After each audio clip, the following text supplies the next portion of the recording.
corporation of elite. Most of the elite middle class and merchant class did not supported by rebels, as the rebel rulers had imposed taxes on them to raise money. Further, the educated classes believed that Indian could progress under the British rule. Limited resources of the rebels. The rebels had limited stock of Ammunition. ammunition and other loyal Logistical. logistic resources, making it easier for British to defect them. Incom- in- incompetent Incompetent leadership. Mughal Emperor Bahadur Shah Zafar was too old to lead the revolt. Other leaders like Rani Lakshmibai, Tantia Tope, Nana Sahib, etc. lead bravely but failed to prove themselves as good and able generals. Competent British generals. From the beginning, the British were lead the com- competent generals. Johann Lawrence did not allow the revolt to spread in Punjab, and Wilson and Nicholson showed courage in recapturing Delhi.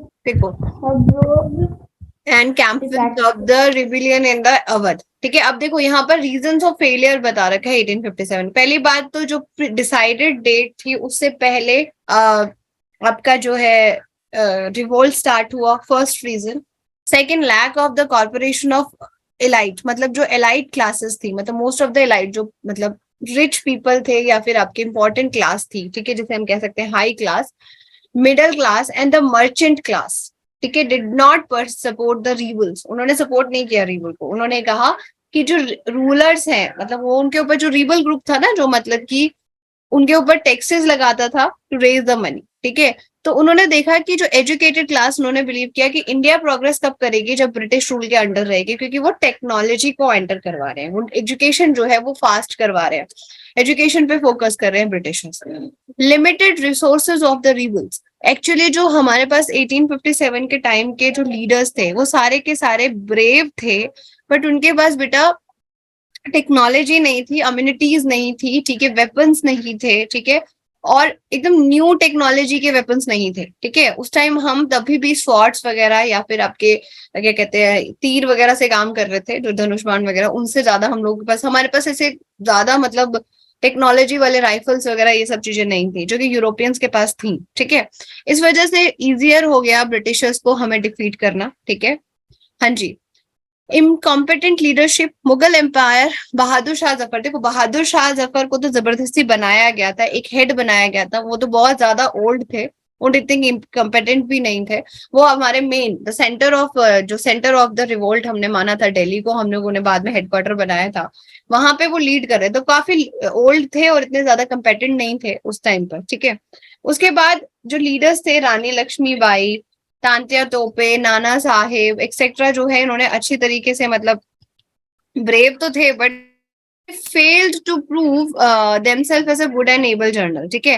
Competent में journals में मतलब बेटा देखो, beginning में British जो थे वो उनके पास जो लीडर्स थे, ठीक है, जो मतलब कि जो सप्रेस करने के लिए भेजे गए थे, जैसे आपसे क्वेश्चन पूछा जा सकता है, जनरल ह्यूज रोज, या ह्यूग नहीं है, ह्यूज रोज है, ठीक है, इन्होंने डिफीट किया था रानी लक्ष्मीबाई को, ठीक है, और इन्होंने ही बोला था कि रानी लक्ष्मीबाई को कि she is the bravest leader, समझ आई, उन्होंने उनको ब्रेवेस्ट कंसीडर किया था, और रानी लक्ष्मीबाई को, और तांत्या तोपे, ठीक है, while Havelock roasted the troops of Nana Saheb, ठीक है.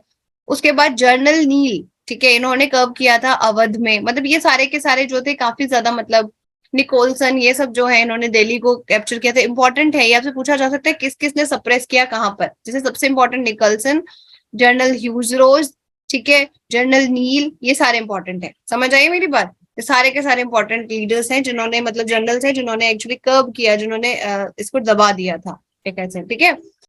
पूरा वीडियो देखने के लिए और लेटेस्ट